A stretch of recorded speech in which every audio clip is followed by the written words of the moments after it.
Got it? Sure. Maybe I shouldn't have wore a hat. I had a hard time with the headphones there. Yeah. Did, all did good. you get them situated? I think we're settled. Welcome back to the podcast. We're just these guys, you know. I'm Lance. And I'm Mike. Good morning, Mike. Good morning. Okay, before we begin, we're going to give the listeners a treat. Oh, yeah? Yeah, and we are going to fill our mug with our coffee simultaneously. You going to drink out of a mug? I always drink out of a mug. What? What? Okay, We talked about this already. 2, 3.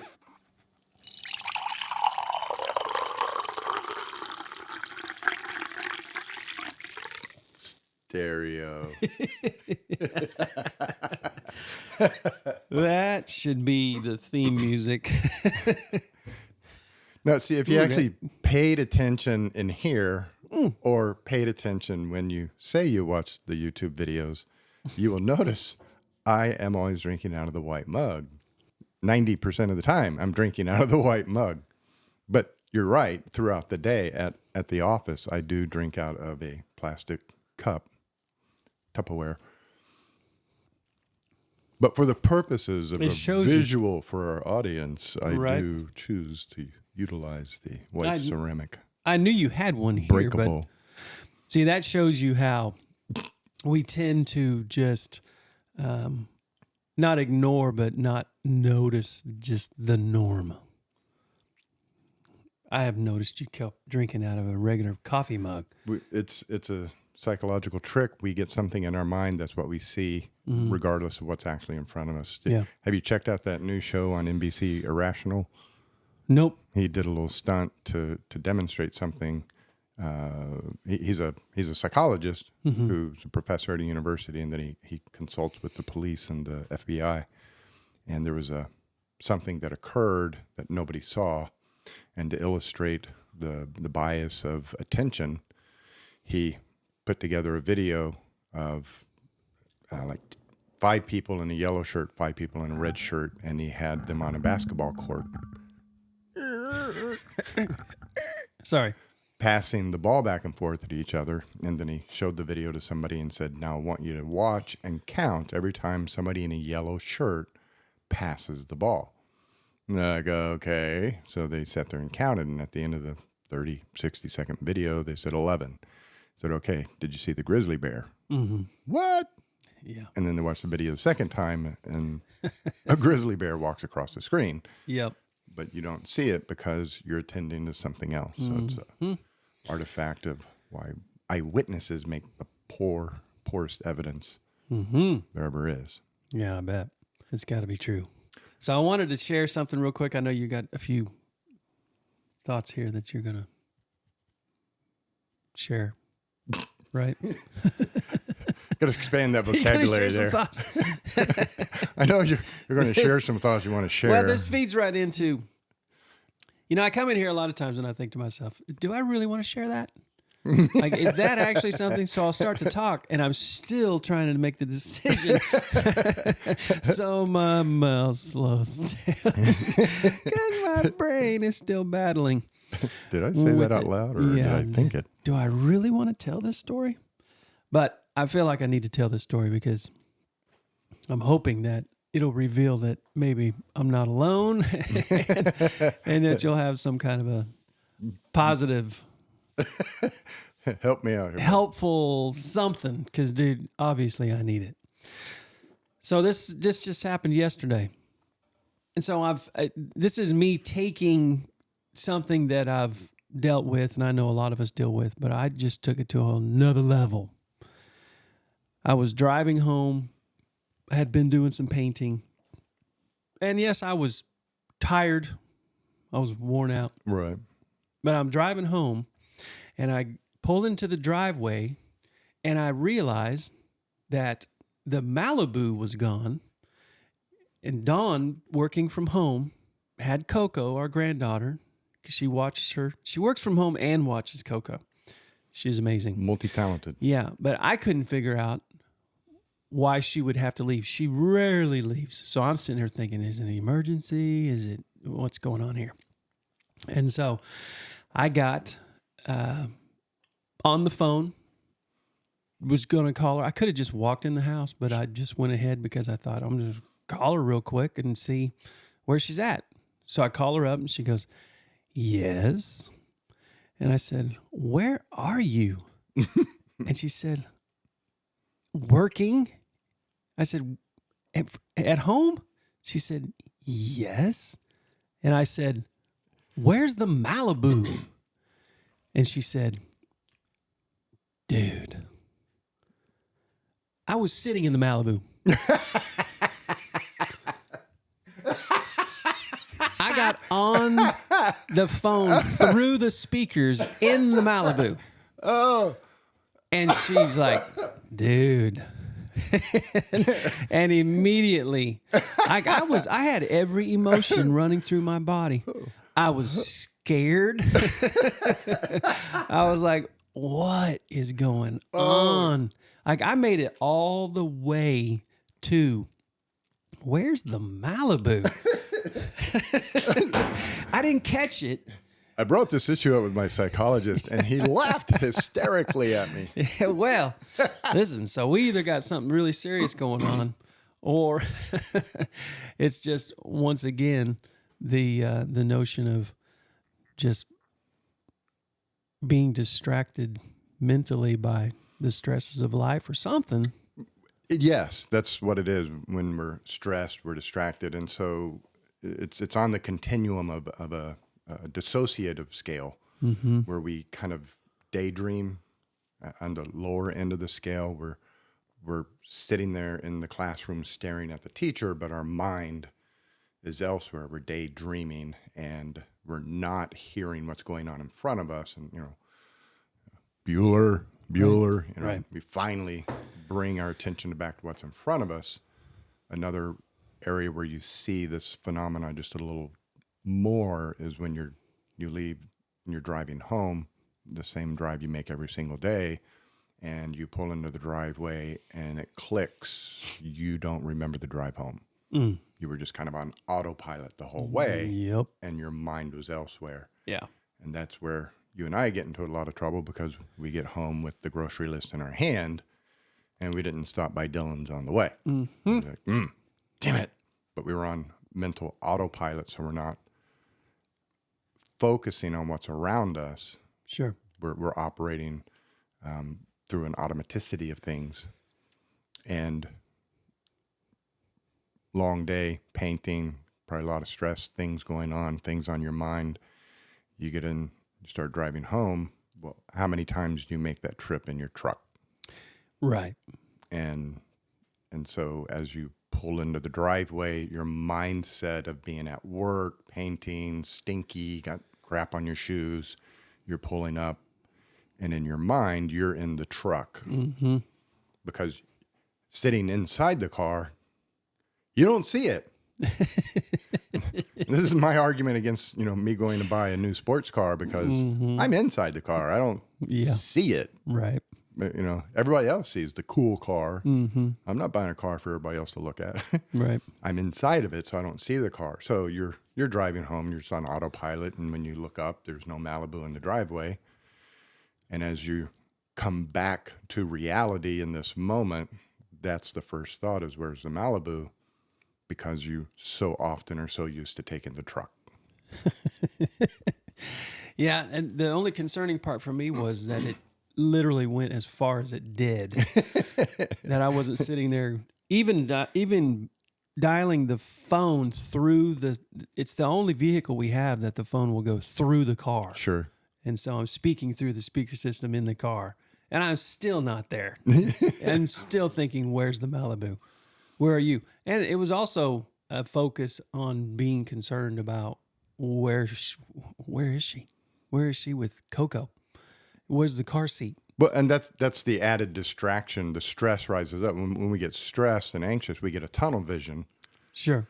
Literally a mental tunnel vision. Oh, Our mind starts narrowing, and so we cannot think about things outside that tunnel vision, such as the grocery list or options as to what may be going on here. Yeah. So you pull up, no Malibu, immediately the worrisome thought comes to your mind. What's going on? Is somebody injured? the stress comes in, the tunnel vision tightens in on that worrisome thought, fight or flight starts kicking in. And so immediately, without getting out of the car, without going inside, immediately check in on my wife, make sure she's okay. So, Don, this was a very loving thing that your husband just went through. If you ever doubted his love for you, this is evidence of it, that he was so worried about you. He was so focused on your safety and health that he completely lost sight of where he was even at. I'm curious if I had gone ahead and gotten out of the Malibu and gone in the house, if I would have recognized that I got out of the Malibu. And once I got out and I could look at it, I'm curious to know if I'd have been able to put it together. Yeah. So, yeah. It's an extension of, this is a pretty dramatic example of it, but it's an extension of that whole concept where, Oh, yeah. you're talking to somebody on the phone and they say, can you do that? And you're like, let me check my calendar. And you're telling them, I can't find my phone. Give me a second while I locate my phone so I can look at my calendar while you're on your phone. Oh, yeah. It's just... Yeah, see, I've done that Right. many, many times. This just felt like a whole nother level. First time I'd ever done literally that, where I'm sitting there. That's how stressed and tired you just were, and distracted. But, I've seen people like go in the evening, like be exhausted and go to bed and wake up an hour later and say, wow, I can't believe I slept all night. Like, what are you talking about? It's been an hour. Like, but the sun, so the sun setting looks like the sunrise, and they're just kind of disoriented. Yep, I've done that. I've done all these. Woke up and started getting ready for work, like getting ready to get in the shower and doing all that. And it's evening still. Right. I just think it's still dark out. Yeah, it's crazy. But I suspect I'm not the only one. No. Listening, even in this group, I'm probably not the only one. No, Lance, I know you do. Hopefully. I'm trying to identify with somebody other than you. Yeah. You've got it all figured out. Yeah. No, I do human that nature kind of stuff all the time. Yeah. Oh, yeah. The mind is a curious thing. Yes, it is. And you mentioned I had some things. I wrote down some notes, talking points. Just got a notification yesterday. We picked up a new viewer, actually, on the YouTube channel from Australia. Australia. From Australia. Wow. Hello, mate. It's Liz is me, Lys. Liz is me. And she has a channel with some cooking recipes and some wisdom, just sharing wisdom and cooking. And wow. So a shout out to Australia. Yeah.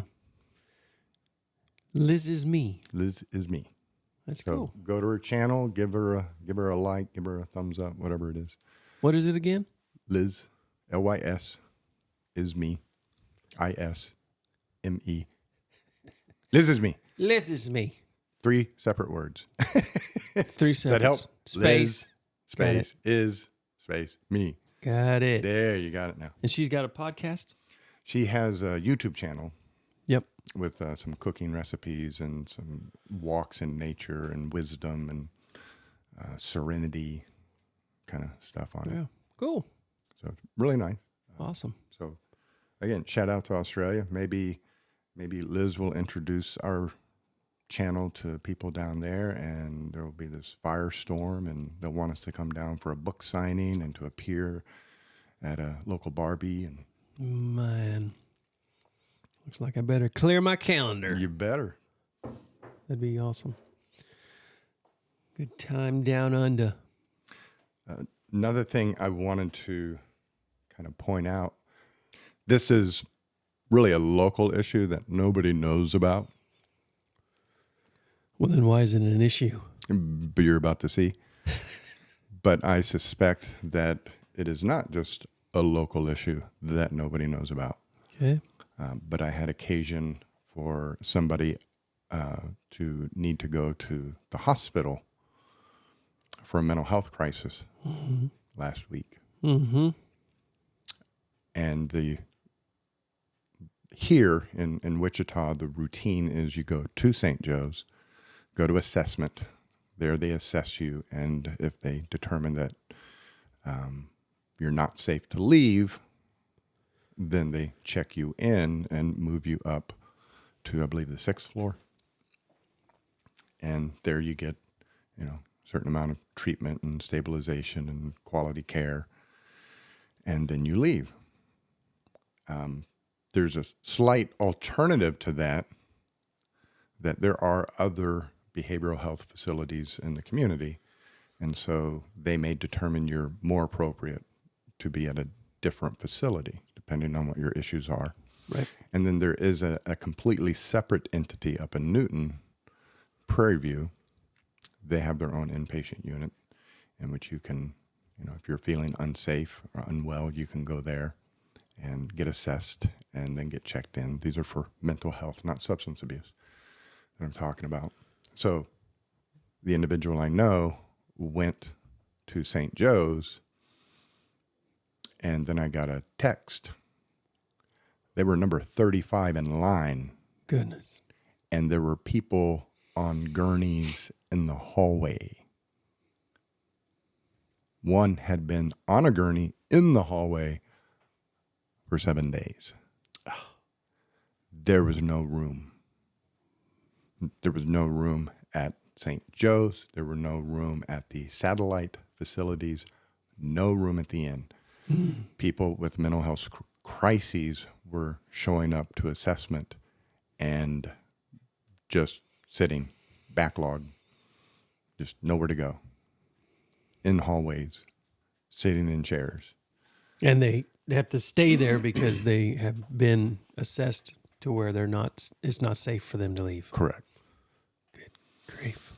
And, you can't get mad at St. Joe's. They're doing the best they can, and they have facilities, and they have rooms, and they have beds. And then there are these other facilities that kind of support off of that feed into it. And then there's even the private alternative up in Prairie View. So they went through all of that. They got placed to a satellite facility that was very nice. Not going to give them a shout out because they haven't had their accreditation yet. So I don't want people steamrolling them. But this week or the next week, the individual said, I'm thinking I may need to go back. Is there any way I can go back to where I was at, the satellite unit? So I called the satellite unit and said, hey, this person that was in there the week before, can they just come back and be direct admitted back into your unit? Or do they got to go through the assessment process that they originally went through? And there are circumstances where a physician, if it's their prerogative, if they know the client, if they're familiar with everything, they can direct admit, especially on these satellite units. And they said, we would love to, but we're full. They will have to go back through St. Joe's. Call St. Joe's. Yeah, we're backlogged. So this time I called Prairie View and said, hey, do you have any beds opening? I got somebody. And they said, we have one right now. So I turned around, told the person about Prairie View, and then I got a text 30 minutes later. Between the time you spoke to them and the time I called, they filled up. Wow. So there is apparently a mental health crisis in town, in the area, because this area, I think Wichita is 400,000, and then with the greater community, we're up to 1 million or so. When you count the suburbs and the towns kind of adjacent to Wichita. Yep. And there is a mental health crisis going on. Wow. And I'm sure this is not isolated. That's why I brought it up, because if this is happening here, Kansas City, Oklahoma City, Lincoln, Nebraska, Chicago, they have to.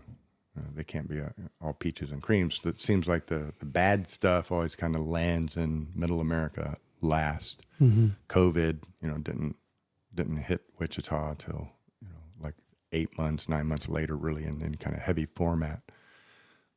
After the first outbreak, everything seems to, a drug will appear in West Virginia, and then a year later, it's running rampant in Wichita. But so Wichita is experiencing a mental health crisis right now.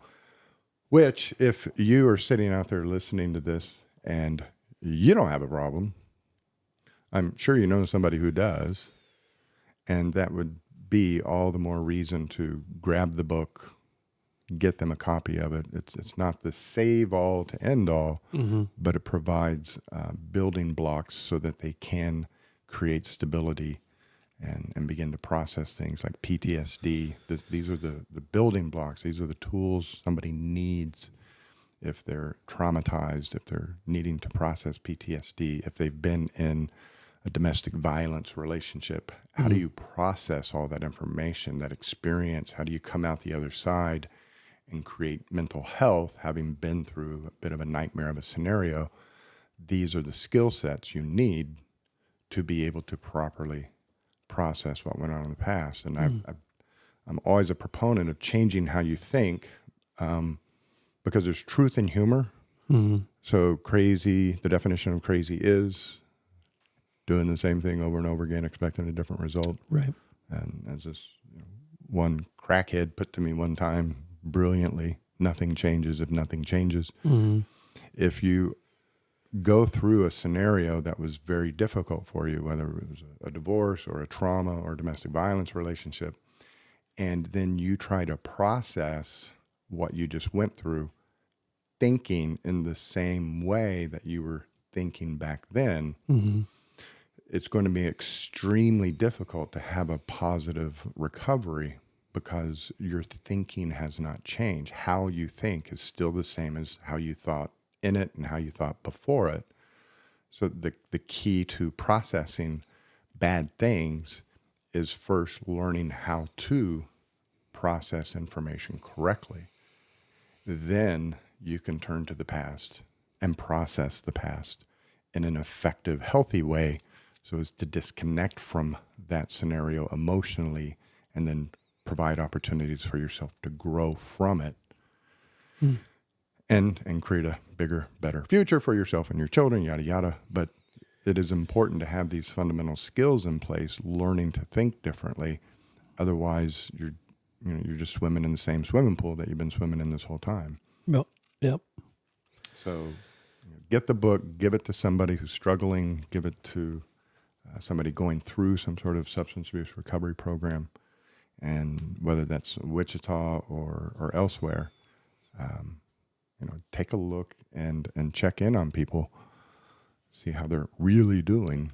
Because like I said, you drive around Wichita, you would never know. This is not in the news. Church, how you doing? Fine, I'm great. Yeah, life's wonderful. God is good. God's good. But underneath all the Facebook postings, underneath all the fake smiles that we throw out to everybody, there are a very large number of people out there hurting right now. And I think it's only going to get worse as the economy continues to worsen. Student loans are now having to be repaid, so those people are going to struggle financially. There's a bigger financial crisis headed our direction, and that is going to put so much stress and pressure on people, families, relationships. People's mental health is going to struggle more. And if we're already over capacity in our beds, I don't know what they're going to do. Yeah, clearly we're Tent City out in front of St. Joe's. right. We're desperately under resourced on facility options, and obviously it starts with finances, getting things approved for mental health funding. And yes, obviously there's, needs for those services. That's, why people are in the hallways. My cry here is for the listener, for you as the pastor, for, the grandparents out there, for the parents out there to look within their family and see who's vulnerable. And now, before they need the hospital, Sure. have that difficult conversation with them and help them get pointed in the right direction so that they start the healing, start dealing with things more effectively. And then the hospital becomes less and less necessary. Yeah, you bet. Yeah, do some preventative type stuff. That is definitely challenging to have those critical conversations, to bring that up. You feel like you're sometimes almost invading their privacy. And but people are desperately needing it. When I was training to be a psychologist, when you do an intake, first meet somebody, there's a series of questions on the intake form that you have to ask, name, age, etc. Then you start getting into symptoms. And one of the questions that is on that piece of paper that I remember just being so uncomfortable asking, and I would even do the whole stupid thing of minimizing it. I know this probably isn't you, but it's on the paper here. I need to ask it anyway, right. Which probably sent all sorts of signals to the other person of how to answer this question. If Lance isn't comfortable asking it, then maybe I shouldn't be answering it. But are you suicidal? Have you thought about killing yourself? I've been thinking about it. Do you have a plan? Yeah. Do you have intention? What is it that would make that option rise up to the forefront and you would start considering doing it? Those questions right there, extremely uncomfortable when you're first asking them, but I guarantee you if they are thinking about it, they are so thankful you asked. Because it's in their mind and they don't know what to do with it, and they're ashamed and they're embarrassed and they're afraid just that I'm thinking it, that means something. And so for somebody to reach out and ask, put your hand on a shoulder and say, "You doing okay? I noticed lately you've been a little quiet. Notice lately you've been sleeping in a lot more. Notice lately you've been drinking a little bit more. What's going on? I mean, talk to me." They appreciate that more than you would think. Now they may go, "I'm fine, leave me alone." But they appreciate you noticing and you reaching out. They're going through a struggle in their mind that they don't know how to deal with it. They're embarrassed. They're ashamed. And when you lovingly and supportively reach out and connect with them on that level, there may be that initial rejection. But I guarantee you they remember and they truly appreciate somebody noticing.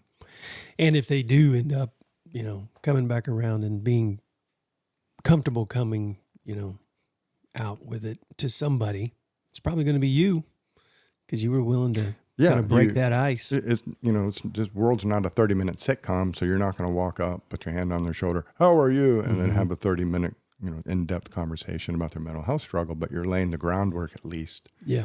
That when they're ready, they know who they can turn to and talk about it or get some help from. Yep. And 65% of people below the age of 30 report in surveys feeling lonely. And so even if they're not, that critical mental health, suicidal kind of person, there's a 65% chance that anybody you're looking at is feeling isolated and lonely. And just 65. Reaching out and touching them and looking them in the eye and showing that you're interested and you care can go such a long way to helping them.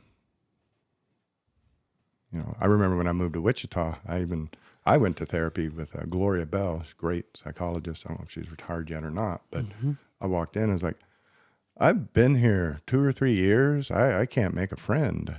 And that's, something about this community with the factory workers that kind of ebb and flow. There's this real cliquish nature to Wichita. Sure. That, again, you don't see it, you don't notice it, especially if you're from here. But what's the first question everybody asks anybody if you first meet them for the first time in this town? What high school did you go to? Yeah. Or where'd you grow up? That's the anchor. Yep. And if what high school did you go? Lance, what high school did you go to? Levelland? What? I'm talking with an outsider. And they, move on. Like, oh, yeah, okay. But they don't know how to connect after that. And she said that, she had the same thing. She wasn't from here. It took her. She said, I made friends the first few years. She said, but it took me 10 years to make a best friend. Mm. And we don't see this phenomena happening. And it's not just a Wichita phenomena, but we don't see people out there struggling to make connections, to meet people, to have relationships in their lives. Yeah. I hear that a lot more than you would think, that, I don't have any friends. I don't have anybody to talk to. And so there's some game planning on how to build those connections. But yeah, there's apparently a mental health crisis secretly brewing in this town that we're unaware of. And I think anything we can do on that front end to make people feel warm, welcome, connected, get them skill sets that they can begin to utilize in their daily life, then we can head off some of the overwhelming of the hospitals later. Yep. If you change your oil, you won't blow your engine. It's amazing how that works.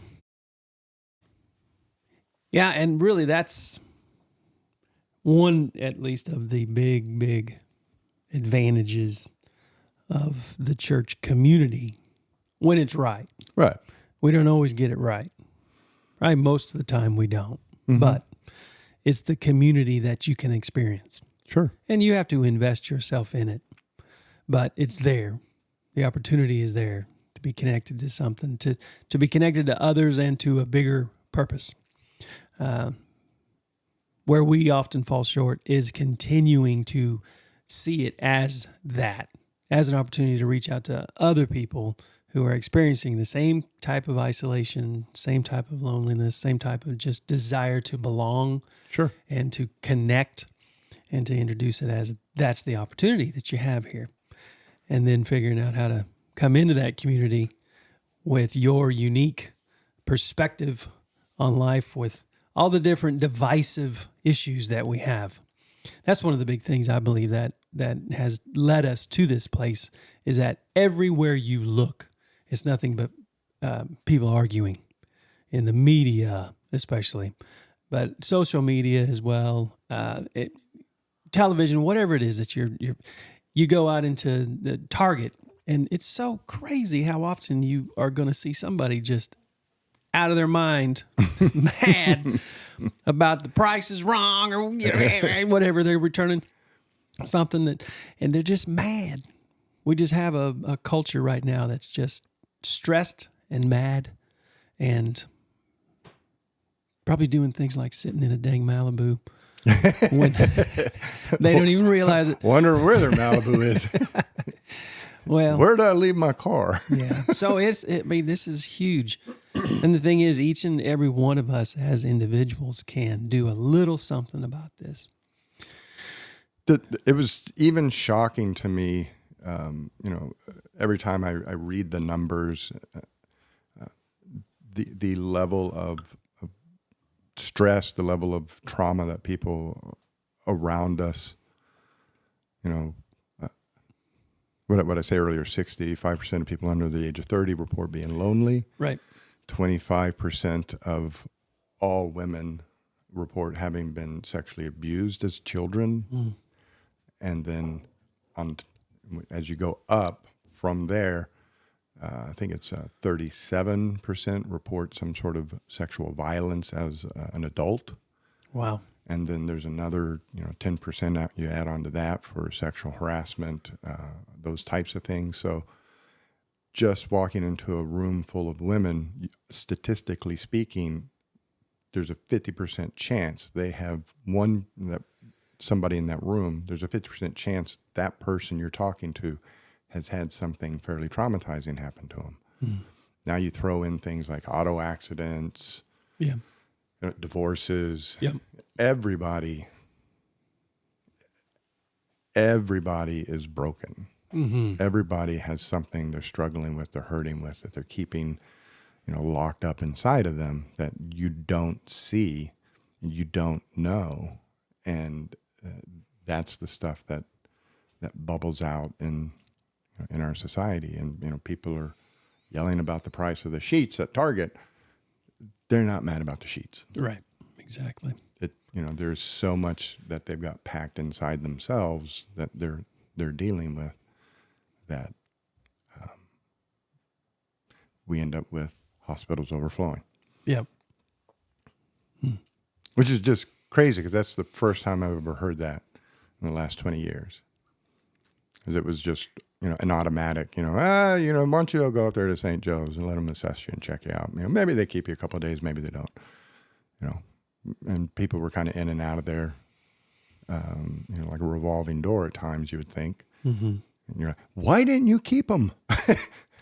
Why didn't you hang on to them? Oh, they're fine. So we released them. Like, they're fine for a day. But it was that level of access that people, could get in if they needed to, and the hospital was comfortable releasing them or keeping them. But now, good night. And you think about the stress that you would puts not on. think going to the hospital you would get a number like you're at the DMV. Yeah. Here's your ticket. Hang on to that. You're number 35. Wow. And just let that analogy kind of sink in.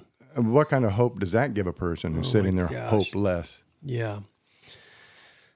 Oof. Wow. And that just adds stress to the whole entire system. The people working there, the nurses, everyone. So, yep. Well, it certainly is my opinion that these times like this are desperate, and so we need to desperately seek the highest power that we can to bring some peace into this world, and then go and try to be a part of the peace. So true. One of the things that frustrates me, just to get a little bit on a high horse here, is praying prayers that you can actually be a part of being the answer, instead of just waiting for God to do everything. That I think oftentimes we pray prayers and he's like, okay, I've given you everything that you need to go ahead and help that situation. I've already answered it. And the answer is you. Mm-hmm. And so, hopefully from today, that's what I'm taking away from it personally is, okay, so what can I do? How can I help? There's a famous pastor that I've listened to a lot, but he's very forward and frank about there are certain prayers God will not answer because he's already answered them. Sure. And he's waiting on you. I've given you the tools. I've given you the skills. I've given you the vision. I've given you the blessing. I told you go heal the sick. You go raise the dead. You go spread the word. I didn't say, you go out there and find somebody who needs it, come back to me and tell me to go do it. Right. He's given us a great commission to go do things, and he's given us the power to do those things, and he's given us all of the blessings. Lord, take care of my finances. I've already blessed you. Go receive it. He's not going to answer a prayer about something he's already done. And I think that's a bit what you're referring to is it's not our job to tell God to go down to downtown and help the homeless. Right. We are to go help that person. Yep.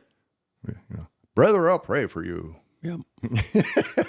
That's powerful, ain't it? That and a quarter, get me a cup of coffee. Yep. Well, it says that if you see your brother in need, and all you simply do is say, hey, be blessed. Hope you're going to do okay. and you do nothing about their need, then that's not what God is asking for. Man, you want to be blessed, and I love it when I see this happen in people's lives. Mm-hmm. You want to be blessed. You want a joy-filled day, 3 days, week, maybe. Mm-hmm. Do you want that out there? Go help somebody. Yep. That's what I always hear when somebody interrupts their day, listens to that quiet little voice in their own head and stops and goes, maybe I ought to help this guy. And whether it's to pull over to help somebody with a flat tire, help some old lady with their groceries coming out of the grocery store, or actually, give me an extra burger and fries and soda, and you go over to that homeless guy and you give him food. Yeah. They will walk away from that experience and talk about it on cloud nine for 3 days. They're just filled with joy and happiness and excitement having done that. Everybody's wanting to be happy. You want to be happy? Help somebody else. Then you'll see true happiness. Yep. Couldn't agree more. That is a fact. I'm preaching to the choir here.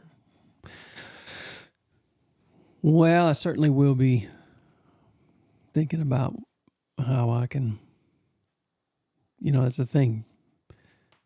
It's easy to think about, okay, so who's someone that can help? And then we skip right over the one that we have the most control over, in as far as being able to input something positive. So, into whatever situation it is. And you're right, it starts with our own families, really checking in. It starts with ourselves. True. The old adage of, I'll share personal information. My mother sitting there at the kitchen table, smoking, ashtray full of cigarettes, telling me not to smoke. How powerful a message is that? Right. And then I got to learn the phrase, do as I say, not as I do. Mm-hmm. Never smoke. You're smoking. Do as I say, not as I do. But helping ourselves, then we can help our family, then we can help others. And that constant, self-reflection, self-analysis. Am I thinking correctly? Am I feeling the appropriate emotions for the situation? And if not, what is it that I'm thinking but taking care of myself first, my physical health. Am I eating right? Am I exercising? Am I putting toxins into my body and my brain? Am I drinking? Am I smoking dope? Am I, drinking energy drinks all day long? Mm-hmm. Am I taking care of myself? Now, can I go help take care of somebody else that I already know? It's not I don't know how many help the homeless programs there are. There's 1,000 people trying to help 100 homeless. And I'm not knocking them doing it, but those 1,000 people never think to walk next door.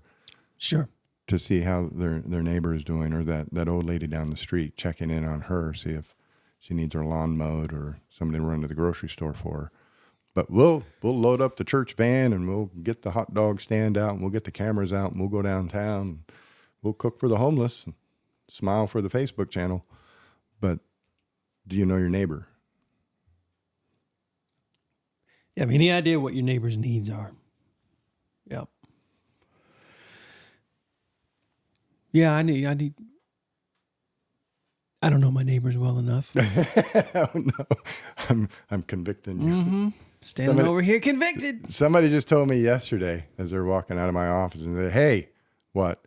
You need to stop doing therapy on Mike on that podcast. Listen, I'm cool with it as long as you don't start charging. Because it's good for me. I appreciate it. And this is a symbiotic. You challenge me. You encourage me. So I'm getting something out of this. Hopefully you're getting something out of it. More importantly, hopefully people who are listening or watching are getting something out of it. Yep. Even if it's something like this. Best guitar pick ever. Oh, yeah? Yeah. I can't read it.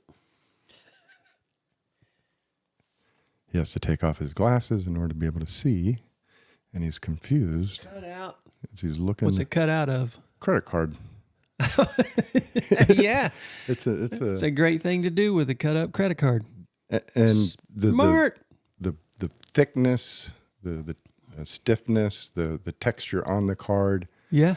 Is, I don't have a regular pick, but the Roger told me to start using mild picks. Okay. That was his, wisdom. Medium. How do I? He's like, I found using a lighter pick. I'm like, okay, thanks. Yeah. Now I'm going to play like Eddie Van Halen because I'm using a lighter pick, right? That's all it took. That's all it took. Wow. But the lighter picks, they have a smoother texture, and so they slip, and I got greasy, sweaty fingers, so they slip in my hand. And I bought an item that allows me to make a pick out of anything. So it's like a hole punch. Oh yeah. But it's a guitar pick shape. I was impressed with how well you did with scissors on that. So no, that's cool. Perfect. And if you would like that, I can wipe the sweat off of it. You can try it out on your acoustic. I'll give it a go. And you're right. Whatever that is made out of, it doesn't seem to be slickery. Fling right down into the hole. Right. Cool. So thanks, man. Recycle it's right over there in that bottom drawer. If you have some, remember the old Bank of America credit card and they had your photo on it? Yep. So if there you just go. got one of those, we'll just punch it out and have your picture. There you go. So that's awesome. Well, I think we're winding down here. Anything else you want to add, or? Well, just do a checkup from the neck up. Be a good day to do that. Yes, sir. Weather's going to be perfect for it. Yep. Make some chili, sit down, do some self-reflection. Yep. And then at some point in time, just ask somebody how they're doing. Yeah. How are you doing? 4 very important words. And here's how you do it for those who are worried about doing it. I'll tell you step by step exactly how to do it, start to finish. And this is all you need to do to connect with your fellow man. But you walk up to somebody and you pause for just 1 second and look them in the eye. Mm-hmm. And if it's somebody of the same gender, don't do this cross gender. Sure. Reach over and put your hand on their shoulder while looking them in the eye and say, how you doing? Hold that look, hold that shoulder for 1 second, and then let go. And whatever they say, go from there. And if it's, I'm doing well, then just give them that nod, that look, and say, okay, good. Yeah. And walk away or turn the conversation to something else. But that 1 second, that human connection, that human touch, 1 second look into the eye, that pause where our brains communicate with each other at a soulful level. Mm-hmm. And then you release it. Now they know. And you know they know. And they know that you know that they know. Yep. And all this communication just took place in that 2 to 3 second interchange right there. But they walk away from that going, he knows. He knows. Yeah. How you doing? Yeah, that's good. That's all you got to do. Yep. That's all you got to do. And that can make somebody's day just go a completely different direction. Mm-hmm. Even just the awareness for them that somebody recognizes. Somebody knows. Somebody sees me. That they're there. They see me for me. Yep. And they care. Yep. Yep. Because you're asking that question, that's what you're saying. Because I care. People will do it in a way that works against, hey, how are you today? Mm-hmm. And then that shuts a person down. Yeah. But if you just take that slow one, it seems like forever, but it's only 2 to 3 seconds. You just walk out slowly, look them in the eye, put your hand on their shoulder, keep that eye, say, how you doing? Mm-hmm. Hold it for a second, and then let go. Either they're going to answer you at a fuller level, or they're going to say, I'm good, but now they know you know. Right. and the connection's been made. The seed has been planted. Yeah, you don't walk up to him and say, "Hey, I've noticed you look terrible. Yeah. How you doing?" Yeah. You got allergies? Your eyes are all jacked up. Yeah. Yeah. No, that's really good. It's good. All right. Well, thank you guys for tuning in today. I hope you got something out of this. We are just these guys. Make sure you give us a like and give us a follow. And if you are still watching this or still listening to this moment and you're down under, make sure you share us with your friends, because we would like to be internationally famous. Well, yeah, I guess so. I've never thought about that. But We got that is Canada, cool. we got Kenya, we got Mombasa, Mombasa. we got England, we got Sweden. Yep. Now Amazing. now we got Australia. Yep. So Amazing part of the internet.